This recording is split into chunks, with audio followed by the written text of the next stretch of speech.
একবার ফিরে আসো প্লিজ। আমি আর কখনো তোমাকে কষ্ট দেব না।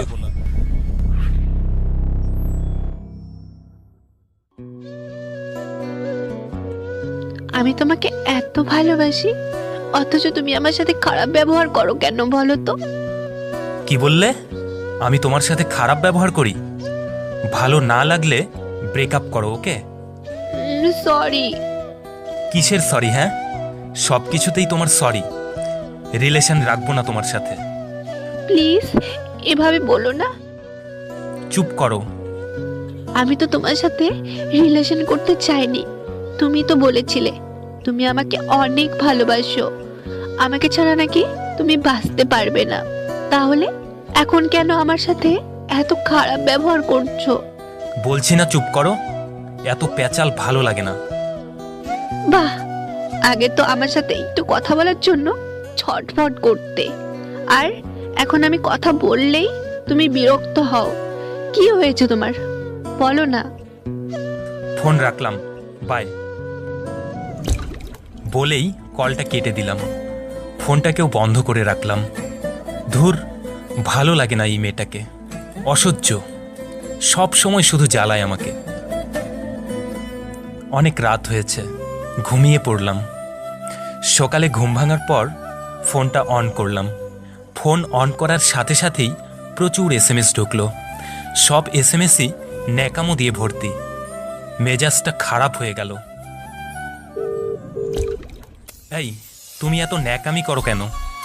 আমি আজ সারা রাত ঘুমোইনি। তো আমি কি তোমাকে ঘুমাতে নিষেধ করেছি? তুমি রাগ করে ফোনটা কেটে দিলে, আমি কিভাবে ঘুমাই বলো? জানি না, সকালে না খেয়ে থাকলে খেয়ে নিও। রাখছি। খেয়ে নিও মানে কি?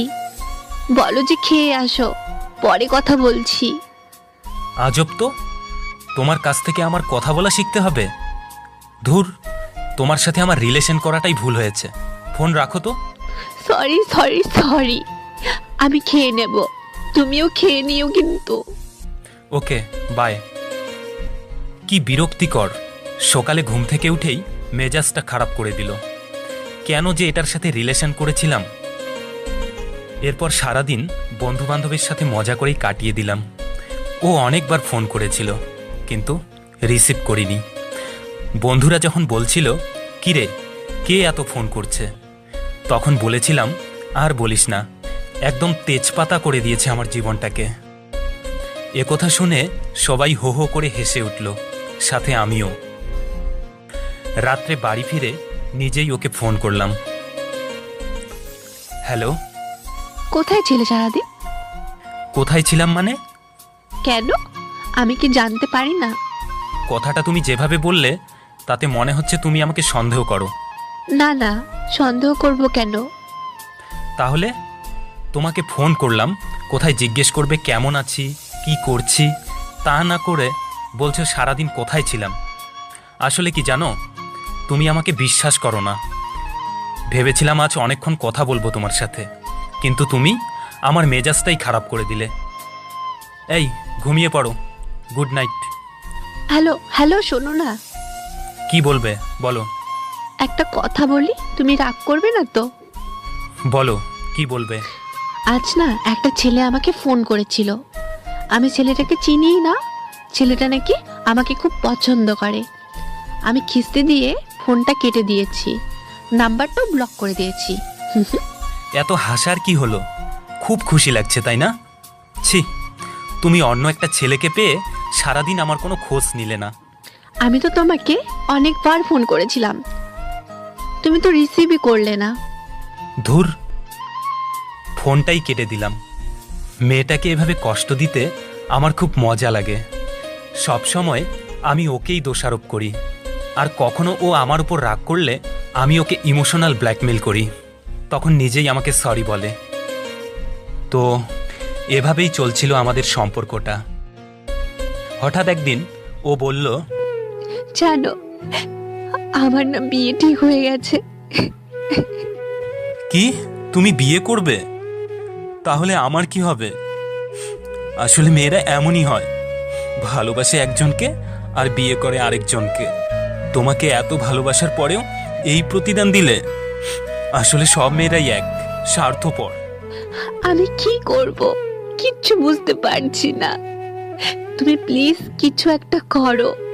আমি তোমাকে ছাড়া অন্য কাউকে বিয়ে করতে পারবো না সোনা। আমি কিচ্ছু জানি না। আমি তোমাকে বিশ্বাস করেছিলাম, কিন্তু তুমি আমার সাথে বিশ্বাসঘাতকতা করলে। এমন করে বলো না। তো কেমন করে বলবো? হ্যাঁ, তোমাকে ভালোবাসাটাই আমার ভুল হয়েছে। এখন নিজের প্রতি ঘেন্না হচ্ছে আমার। আমি কাকে ভালোবেসেছিলাম? ছি। মেয়েটা কাঁদছে আর আমি তো মনে মনে হাসছি। এভাবেই আরো কয়েকটা দিন কেটে গেল। আজ ওর বিয়ে। আমি মনে হয় আজ সবচেয়ে বেশি হ্যাপি। বিকেল 5টায় একটা ফোন আসলো। রিসিভ করার পর খুব ইচ্ছে ছিল তোমাকে নিয়ে বাকিটা জীবন কাটাবো, কিন্তু তার হলো না। আচ্ছা, তুমি কি একটা সত্যি কথা বলবে? তুমি কি সত্যি আমায় ভালোবাসো? হ্যাঁ, আমি তোমায় সত্যি অনেক ভালোবাসি। প্লিজ তুমি ঠিক মতো খাওয়া দাওয়া করো। আমি তো তোমার আর খোঁজ নিতে পারবো না। রাত করে বাড়ি ফিরবে না কেমন? ভালো থেকো তুমি। শোনো, আর নিজের যত্ন নিও। বরপক্ষ চলে এসেছে, আর হয়তো কথা বলতে পারবো না। তুমি আমায় আর কিছু বলবে? হ্যাঁ, ভালো থেকো তুমি। আর কিছু বলার আগেই দেখলাম মেয়েটা ফোন কেটে দিয়েছে। এই প্রথম ওর জন্য বুকের মাঝে চিনচিন ব্যথা অনুভব করলাম। তারপরেও মনটাকে সান্ত্বনা দিচ্ছিলাম।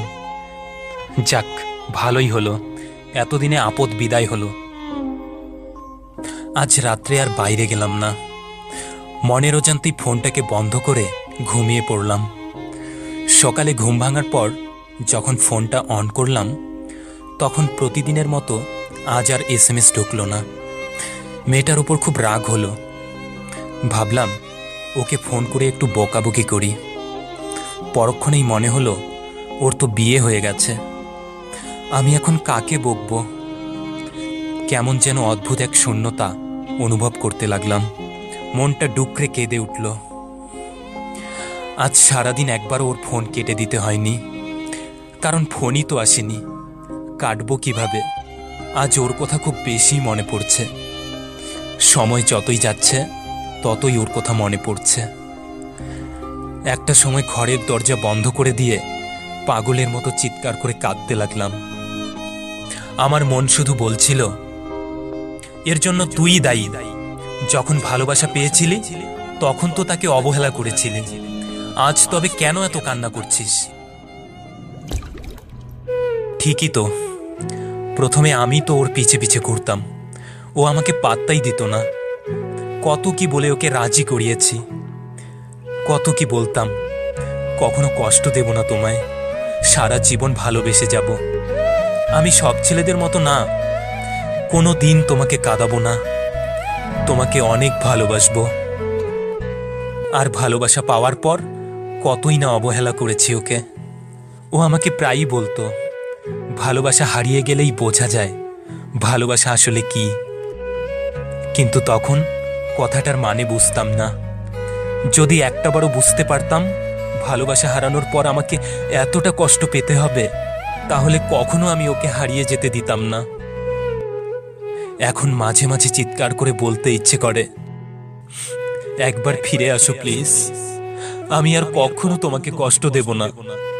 তুমি রাগ করলে যেভাবেই পারি আমি তোমার রাগ ভাঙাবো। কোনো মিথ্যে কথা বলবো না, আর কখনো তোমাকে অবহেলা করব না। প্লিজ ফিরে আসো।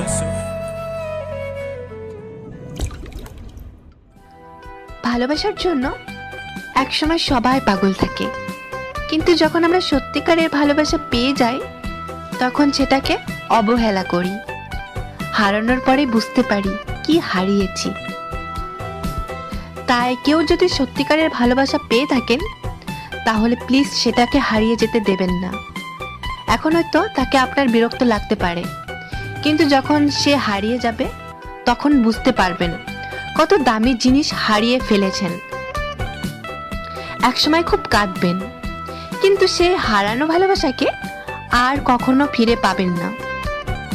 তাই ভালোবাসাকে হারিয়ে যেতে না দিয়ে ভালোবেসে ভালোবাসাকে ধরে রাখুন। বেঁচে থাক ভালোবাসা।